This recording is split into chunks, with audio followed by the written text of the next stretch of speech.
Iguodala to Curry, back to Iguodala, up for the layup. Oh, blocked by James. Curry, one-on-one. Irving puts it up. It's good. Kyrie Irving from downtown. The three, steps back, crossover, puts up a three. Rebound James. Second. It's over. It's over. Cleveland is a city of champions once again. The Cavaliers are NBA champions. Cleveland, this is for you. What's going on, Cavs fans? Welcome back to a upbeat episode of the Block, the Shot, the Stop. I'm Skylar Wepker. He's Kevin Lynch. And I say upbeat because the Cavs are fun again. They're exciting again. After a back-to-back wins against the Hornets and the Pelicans, you would say, hey, guys, slow your roll. Those are pretty poor teams, just looking at the record-wise. But it wasn't just that they beat a losing team. It's how they did it and how they looked at playing against these teams. I mean, Kevin, this looked like a completely different Cleveland basketball team. It's so weird. You're 100% right, first of all, but it's like what changed? I guess my question to you, Skylar, is Sam Merrill the most important player in the NBA? Dude, I was going to ask the same question. As soon as Sam Merrill came back, so he came back yesterday for the Hornets game, this team looks completely different. And just one guy. And you would say an offensive guy. And this guy, like, this team looks like it caught a vibe. Yeah. So I don't think it's that simple. That just Sam came back and then all of a sudden everything fell into place. I do think there is a lot of reasons why this team looks a lot better with Sam Merrill on the court than when he's not. And we'll go into a lot of them because he has been a key figure immediately upon his return these two games. But I think it's a lot of things. I don't know what specifically happened and everything, but more so than the play, and we'll get into the play. You call it the vibes. I would call it just the energy around this team is so different. Like it looks shades of last year, I would say. Like I actually saw some players smiling these past couple of nights, which we had not seen in weeks. I saw some joking around. I saw, Donovan Mitchell, like kind of bombing DeAndre Hunter's post-game interview, and then Jalen Tyson returning the favor and like yelling things at Donovan while he's being interviewed in the locker room, like stuff we hadn't seen in a while, stuff that like indicates, a little bit of just, the good vibes, happiness, the good energy around the team. And so I think that is as positive a sign as some of the results that we're going to talk about, particularly on the offensive end. The vibes are so good that I saw Kenny Atkinson smile, probably for the first time this year. Yeah, I thought his face was kind of stuck in like a scowl, to be honest. But yeah, man, let's get into it. These are fun games to talk about. Let's talk about them. Yeah, so let's start. We'll start with the game against the Hornets yesterday, which, like I said, coming in, you're like, okay, this is a record-wise not a great team, but they have also been having the injury bug up and down their lineup this season, and they finally just got everybody back. And this was a competitive game. Really, the Cavs pulled it away in the second quarter there, but this was kind of a neck and neck game from tip off to finish. It was like the second quarter was the difference. I thought the Cavs, particularly a couple of their bench players, came in and kind of changed the game. DeAndre Hunter probably being the number one on that, and we'll get to him in a minute. But this Charlotte team, you're right, they have been super competitive. They're a very talented young team that you're going to get inconsistent performances from. Like you're going to get like nights where they look like they could compete for a playoff spot and nights where they look like one of the worst teams in the NBA. And in particular, they tend to look better when all their guys are available. I mean, they got three young guys they're very excited about: Lonzo Ball, Brandon Miller, and especially Con Knipple. He's kind of the toast of the rookie class, a really good rookie class right now. And they've been competitive. They like this month I was looking at, they knocked off the Raptors. They lost a close game to the Nuggets. They beat the Cavs, a week before, among other performances.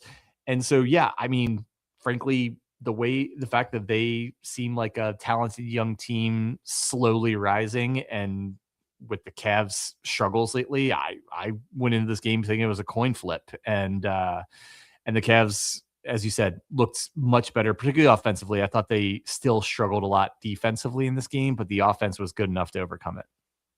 Yeah, and I'll correct you here. You said Lonzo Ball. You meant Oh, LaMelo. yeah. You get the wrong ball, brother. I got hey, they're both in the game. It's hard to keep straight. They were, and I think D'Angelo was there too, but that's the only time we'll mention him in the podcast. hey, he got a ball jersey as a gift. I saw, but you're right. The offense looked completely different, and part of it is yes, you have Sam Merrill back, but not just like Sam Merrill's shooting ability, just the amount of attention Sam Merrill draws really freed up Donovan Mitchell, DeAndre Hunter, Darius Garland, whoever else was on the floor with him.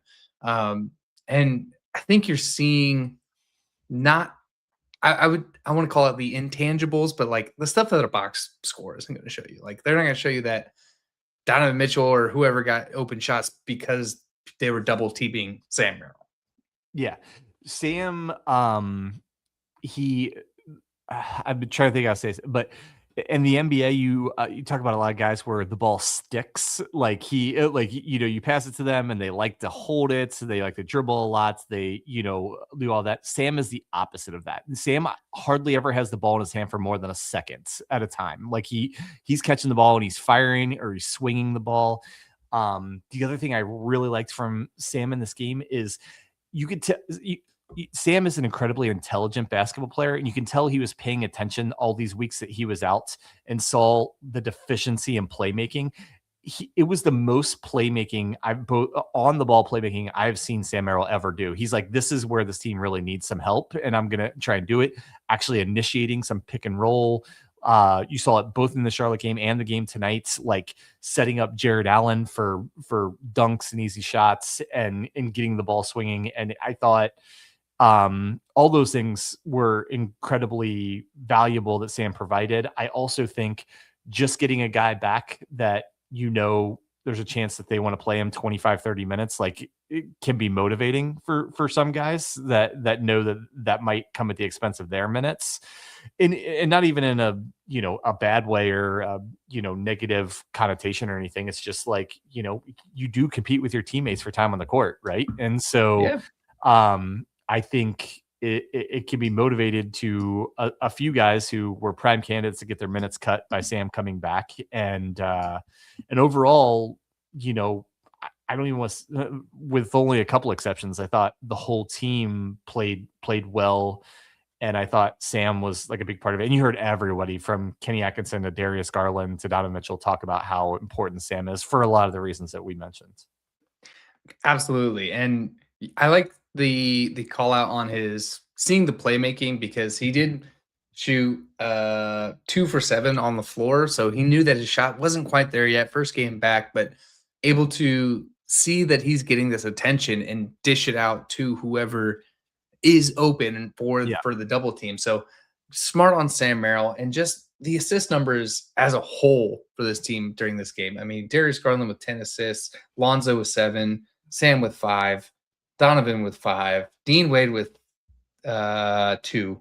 Sorry, I had rebounds. I was looking at the wrong one, but just up and down the roster, like everybody got an assist other than Naquan Tomlin. Well, I mean, they were plus 10 over their season average in assists. They average about 20 plus 9. They average about 27 a game. They had 36 in this game. So frankly, when you're getting that many more assists than you used to getting, it's going to spread out. And a lot of guys like stat column is going to look good from it. And it's also a result of some of the ball movement coming back that we've talked about how beautiful it was last year, how much it was lacking this year, that the ball movement this year was just kind of like going side to side. And I thought the ball movement in this game was very intentional, right? You had a lot of like penetration, dish. You had a lot of working the ball inside out, getting really, getting people really good shots. I actually wanted to find there was a stat like, so Dean Wade in his post game called out how important it was to get paint touches for this team, meaning like, penetrate to the baskets, or dump the ball inside, work inside outs. And it was a brilliant call out because I was able to look up the stats. When the Cavs took a 3-pointer on a possession that they had a paint touch, when someone got in the paint and then kicked it out, whether it was the initial kick or a swing, the Cavs shot 10 of 14 on threes, like unbelievably high, 70% shooting percentage. When they did not get a paint touch on the possession, they shot 5 of 17 or like 27%. So like, it's such a huge gap, and it shows you how important it is to get that ball to the rim, get pressure on the rim, no matter which way you do it.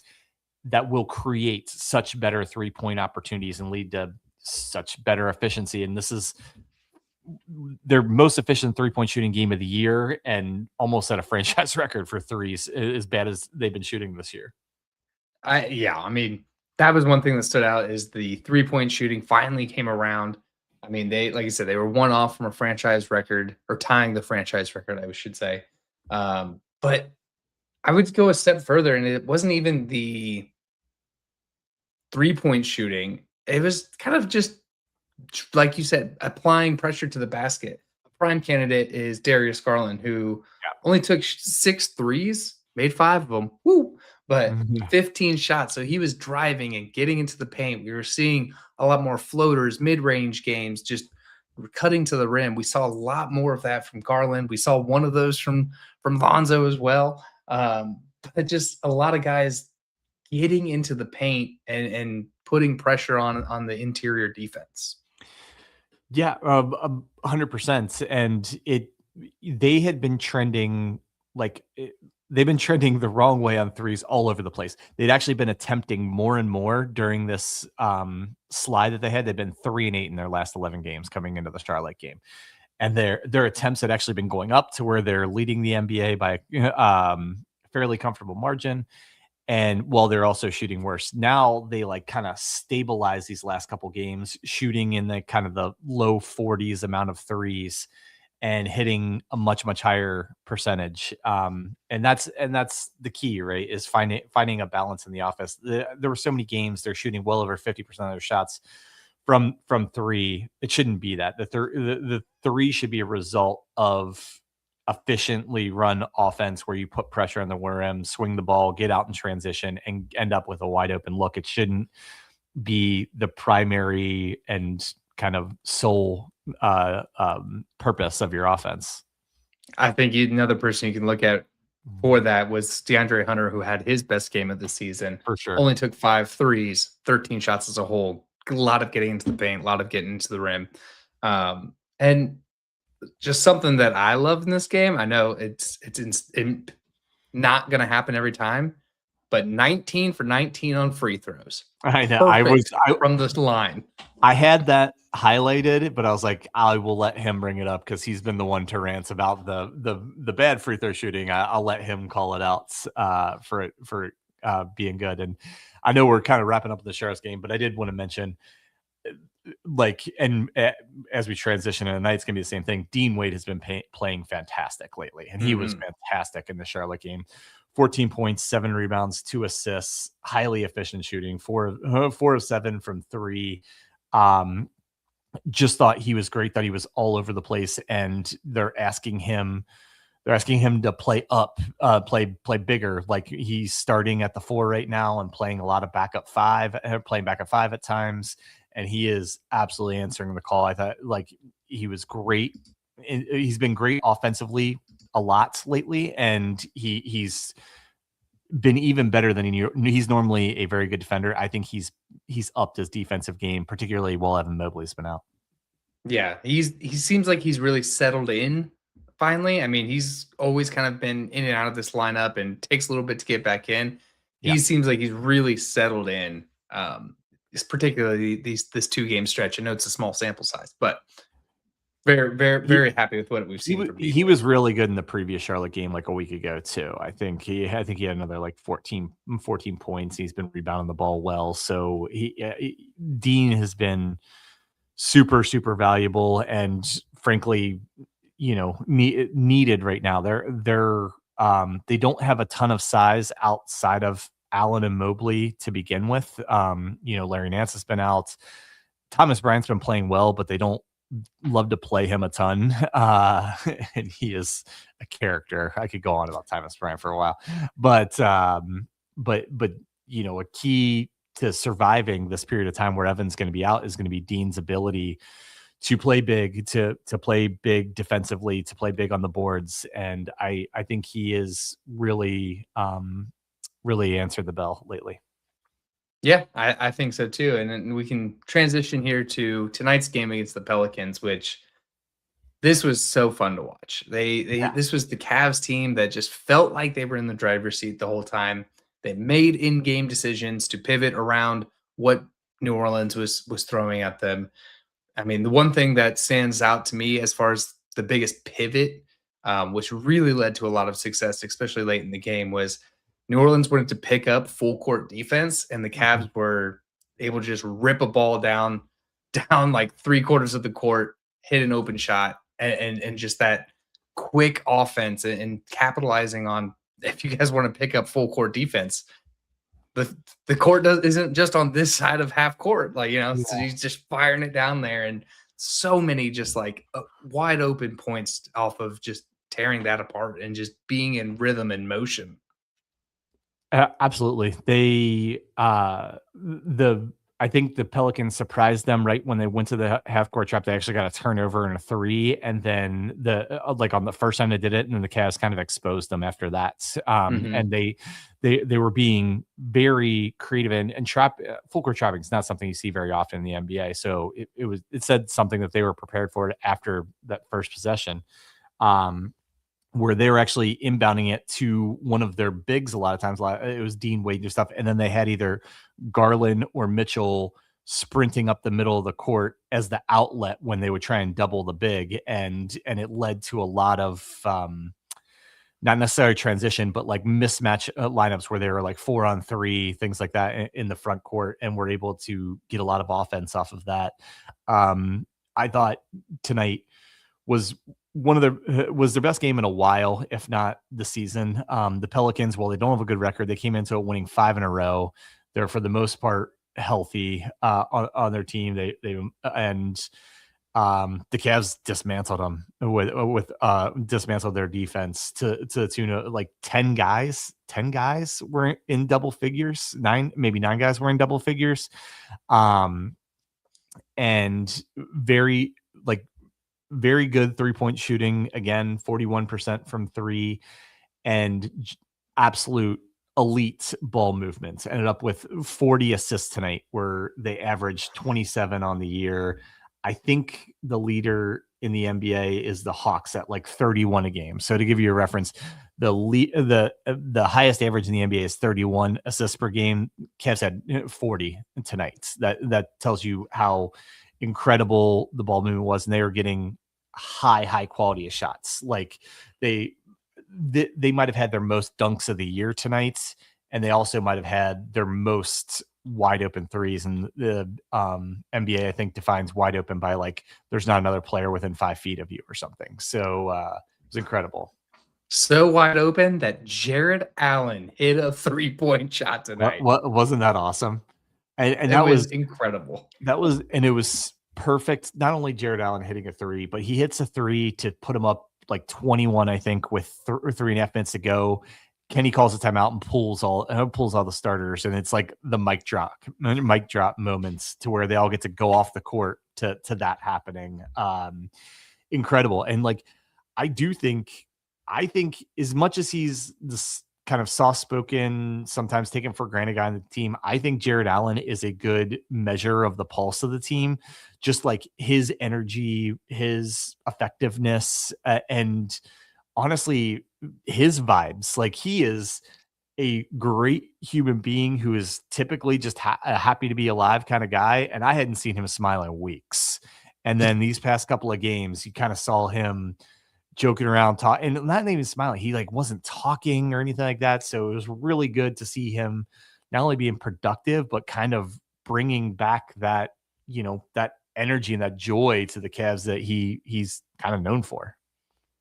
Absolutely. And this was just a fun game to watch. Like I said, not only just from, a win, but just how they won. Like you said, it was shades of last year's team where there was joy and jokes and smiles and you know it's obviously like when you get a good win like this, it feels good, but to the tune that they've done it where all but three guys have a positive double digit positive plus minus is Yeah, and a those lot. 3 guys were the guys who, like, played the least primarily there, Mhm. in the 4th quarter once the game was decided. I, yeah, this is a game you could just go up and down the roster and talk about, like, a positive performance, and we don't necessarily have to talk about everybody. I do think we should talk about Sam Yeah. just to really emphasize tonight was when you felt his impact in the first game, just kind of like you said, some of the intangibles, some of the spacing he provides. Tonight, he added the production in, right? Yep. 22 points, 6 rebounds, 7 assists, 6 of 10 from 3, was absolutely phenomenal. I do think he helps them on defense quite a bit.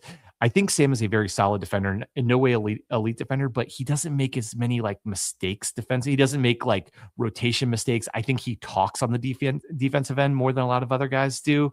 I think he's good at communicating and executing a switch off of screens and everything. So I think from all of that, and those are things that the team was really struggling with. So I might, if I have some time over Christmas, look at some of the defensive metrics with Sam on the court, because I have a feeling they're going to be very favorable, not necessarily his on-ball defense, but the team defense when he's on the court. Well, that's something that Serena pointed out in the broadcast was like this team is like talking on the Yeah. court, which is something that we've talked about when Yeah. things were bad, where it's just like nobody's talking out there. Nobody's calling a switch. Nobody's, you know, Yeah. doing anything. And then it's like as soon as Sam gets back, everybody's like, oh yeah, we gotta like communicate to one another. And it's very obvious when he's out there for that. A person that I want to call out is Craig Porter Jr., who gave you Incredible. 12 points, 8 rebounds, and 8 assists. And I'm talking like dug out some rebounds with when he's in the trees with Zion and who was the other one out there? Derek Queen. So you're thinking of. Yeah, that's who it was. Mhm. And it's just like they were hustle rebounds Yeah. for sure. I mean, I don't want to, when the vibes are this good, I don't want to talk bad about you. So we're not going to go into negative at all. But like Craig Porter Jr. should be taking Lonzo's balls minutes. Like that's like all of them. I understand there's some things that Lonzo does well. You say like he helps in these areas, but I actually think Craig can do the things Lonzo does well pretty close. The ball movements. I think he's really good defensively. He's not as big as Lonzo, but he's very athletic and very quick. And I think he offers so much more on the offensive end. And so I've been calling for a while. I feel like Craig almost every time he gets an opportunity delivers, and he just has still can't seem to get the consistent opportunities. I think it's time. He's just in the rotation and that 15 to 20 minutes a night, and until he doesn't deserve it anymore, because I think right now he deserves it. Yeah, I would agree. And look, I mean, everybody really deserved time tonight. I mean, Thomas Bryant was incredible.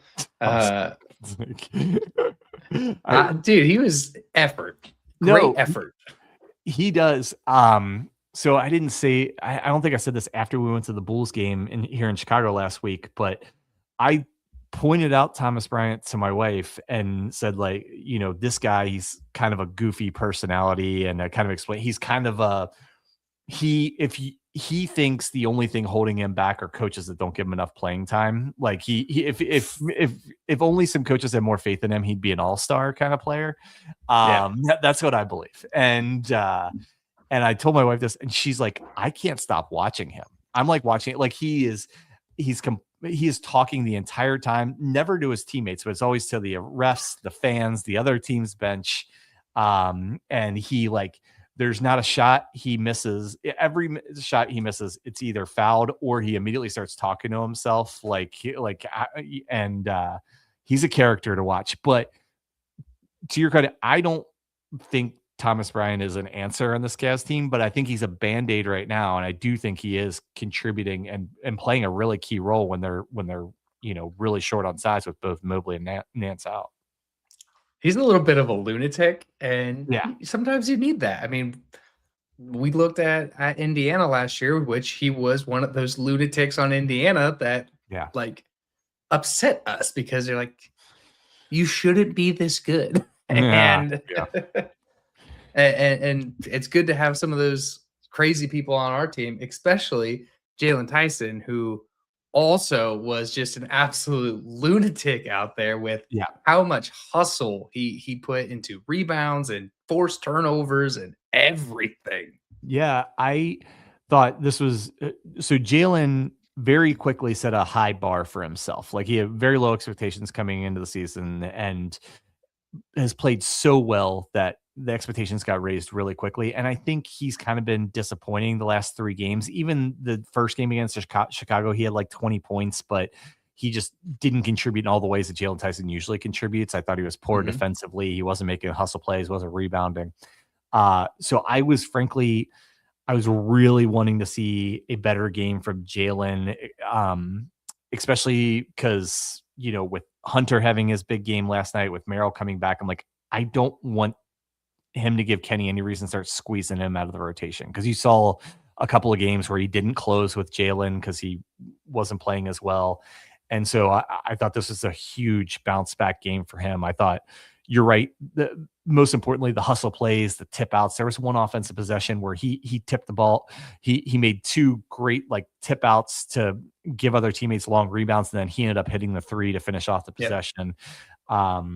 And then on top of doing all of that stuff and playing good defense, the stats look great. He was 8 of 13 tonight.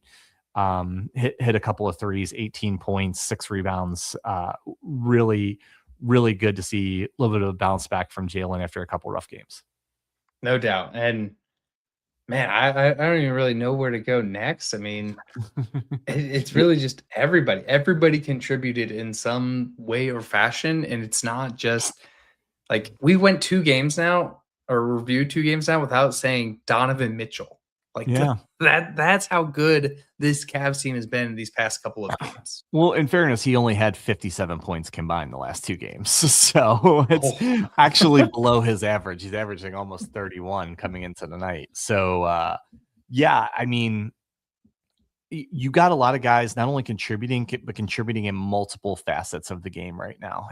Like whether it's, they're hitting shots and they're playmaking and they're helping on the boards and they're chipping in defensively, things like that. You can look at the stat column and if you look at other games during this, 3-8 slide that we referenced, you'll see guys that played 20 something minutes, but only had 1 rebound or 0 assists or stuff like that. You look at the stat sheet now, almost everybody has just even the basics. They everybody has at least 3 rebounds, 3 assists that got any kind of significant playing time.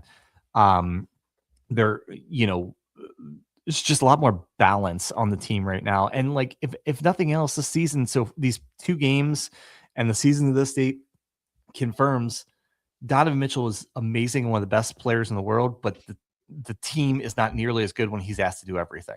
The absolute best thing you can do is have Donovan have these moments throughout the game, be able to take over a game in the fourth quarter if you need him. He ends up with his 25 to 30 points, but you're not asking him to initiate every possession and score 40 just to be in the game in the fourth quarter.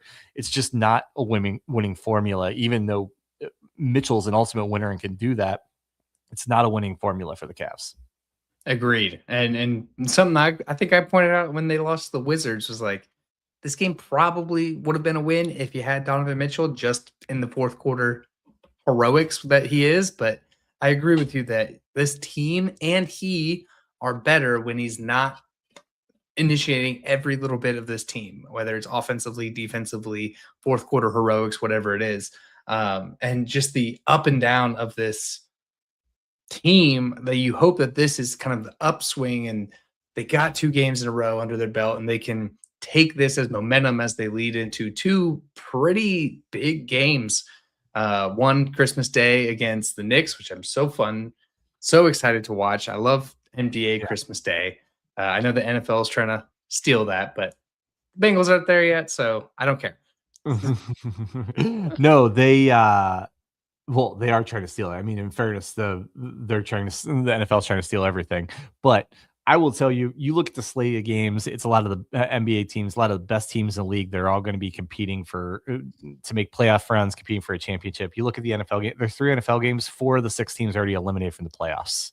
You consumer, you viewer, you make the decision on what's better to watch. Definitely the NBA games. We can start with this game against New York here. The matchup prediction is 38% Cavs. They're not favored at all, as it's going to be in Madison Square Garden Christmas Day. That's going to be bananas. I'm sure it's going to be crazy inside Madison Square Garden. Yeah. It should be an awesome atmosphere. Donovan always loves playing in Madison Square Garden. He's had some of the best games of his career playing there. And it's the right time. It's nice to have 2 of your better games of the year, putting them together on a back-to-back, and now you're going to be tested. I mean, Knicks they're probably the best team in the East right now, even though they're the 2 seed. If we're being honest, they just won the NBA Cup. They're a very good team. We thought they would be the Cavs' number 1 competition coming this season. Turns out the Cavs themselves are their number 1 competition to success this year. But it'll be a good measuring stick. Like, are the Cavs truly getting back and starting to feel better, or are they still going to have a little bit of ways to go? So if nothing else, I completely agree. Watching, and I love the timing of it. The noon Eastern, you do the whole Santa thing with your kids. You make everybody a nice breakfast. You kind of settle in, and then you kind of take a midday break from Christmas and watch some basketball. Oh, it's going to be perfect. It's going to be awesome. And I do wish Evan Mobley would be back for this game, but he's not slated to come back until maybe the next game, because New York is going to be healthy. They got everybody. Yep. They actually rested Jalen Brunson tonight. And they played a lot. They played the extra game by making it to the championship, the NBA Cup. So it makes sense. And it frankly probably makes the NBA happy that they rest him tonight and have him play on Christmas. Yeah, I'm already ready to get really pissed off on Christmas at Brunson foul baiting and getting every call he wants. And I'm already preparing to be mad and start throwing wrapping paper at the TV. Yeah, it's going to be a little unbearable. But I mean, if the Cavs come out and punch them in the mouth and play like they've played and keep building the momentum, I think it's only going to lead to great things in the following game, where they have a rematch against the Rockets, who look awesome this year. Yeah, they're a tough matchup for the Cavs. We talked about this when they played them. They're long, they're athletic, they're very good. They've been a little bit uneven recently with their performance. I was watching it. It seems like there's the first rumblings of Kevin Durant being unhappy. In this instance, he's not getting the ball at the end of games. They're giving it to Şengün instead. I've stated on here previously. I will state it again, and I will state it on the next episode. Şengün is my least favorite player in the NBA. I think he is very talented, but I don't. When a guy is a huge cheap shot artist, and also maybe the biggest whiner in the NBA when it comes to getting foul calls in his favor, I just can't take it. It's hard to watch. Yeah, he reminds me a lot of Grayson Allen, a lot of early. Well, I shouldn't even say early, but just Draymond Green-esque. So yeah, I agree with the Shane. I was honestly gonna say Luka a few years ago. He still talks the refs a lot, but he's gotten a lot better. But Luka was one of those guys 2-3 years ago that he never committed a foul and he never missed a shot unless he got fouled, at least in his head. And I think that's kind of how Şengün is, only with the added element that Şengün constantly is. cheap shotting, throwing elbows, That's the part I was going to add, was the cheap shot artist. Yeah, no, I would say a lot of, some kind of mixture of Luka and Draymond. You're right. And that's a very annoying mixture. Very annoying. But I think that's going to be a good game. I mean, they're both going to be good games. I think we're in the good part of the schedule where they're not playing seemingly every day. And the games are going to be competitive, and you hope that this Cavs team is able to keep the momentum going. I think if they play like they played these past two games, these games should be super competitive, super fun to watch, and hopefully result in Cavs wins. And that's being able to make in-game adjustments, which hasn't been their forte. That's talking on defense and making the right switches and reads. That's moving the ball. That's the hustle plays. That's everything that we've seen these past two games. I think you're going to need every bit of it to get through this kind of gauntlet of a stretch, because I mean, the schedule doesn't get easier after these two games. No, it doesn't. And we'll preview other stuff coming up, but I think it's something like 6 of their next 8, 7 other next 9, something like that, or against kind of playoff teams like in the top 6 of a lot of them are in the top 6 of the Western Conference, the better conference. And so it's a good time to start playing better, because they're going to be playing. It is unfortunate, as good as you feel about the last two games. And the last two games kind of salvaged this 6-game stretch against kind of lower record-wise lower teams in the NBA. They ended up 3-3 in this stretch. You would have really liked to see them do like a 5-1 stretch or something. Yeah. But they're gonna have to, at least take the momentum from this last couple games and play better ball and get their fair share of wins, even with them playing tougher competition coming up. No doubt. So I think for that, we can wrap up out of the game reviews, but we like to close our Wednesday shows with Dads Talking Cavs. Kevin and I are both just dads, so this is your free parenting advice, your parenting wins, parenting losses. Take it from us type of situation here. So Kevin, the floor is yours. All right, I got a couple of things, kind of rapid fire. First thing, I guess, is kind of advice, is more something I've learned with having a second kid, is the beauty in not over parenting. I think all of us naturally, when you're parents for the first time, you over parent. You try and like push your kids to do things because you want to see them succeed. Like even simple things like crawling or walking for the first time, or like saying their first words. Like you try and coach them. I have learned with the younger kid is like some of the beauty in it is letting kids figure things out for themselves. And with my first daughter, I was on the floor trying to get her to walk, get her to crawl. I was actually like moving her limbs for her, showing her to crawl. Second one, I didn't teach him anything. I just sat there with him. And then all of a sudden she crawled for the first time a few days ago. And it was like, instead of it being a relief because you're trying to push them to do it, it's just something you can truly enjoy because it's something they figured out for themselves in a natural progression. So I would say that. And then kind of going with my older daughter, like find I think so. My older daughter has had play dates 2 days in a row. God bless the Cronin families and the O families for having her over when they're off of school last 2 days. And both times she has made herself played all day, but then made herself comfortable, put her feet up on the couch, got a full sleeve of Ritz crackers, and it's just eating up like she owns the place.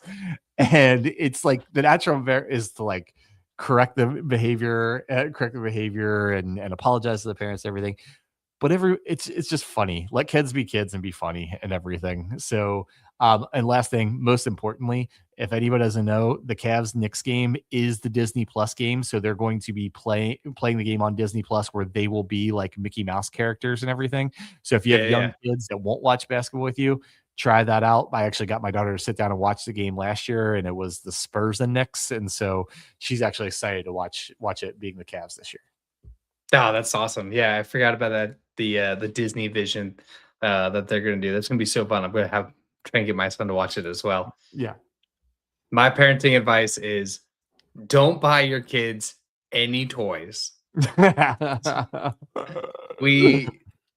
we're first time parents. You're gonna buy your kid everything under the stars, sun, and moon, and everything, and then especially if you're your first kid and the first kind of grandkid. Yeah. So that's our situation. So we went through all of the toys last night and we filled up 2 huge, like 55-gallon bags of stuff that is about to go to Goodwill.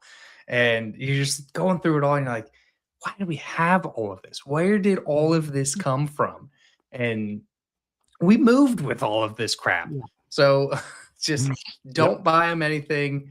Pay for vacations or adventures or fun stuff and let everybody else in your family buy toys.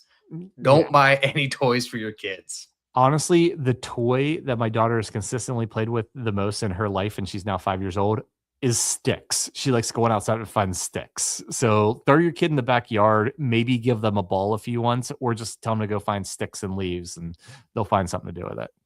Exactly. So for that, we'll get out of here. We want to wish everybody a happy holidays, Merry Christmas, everything like that.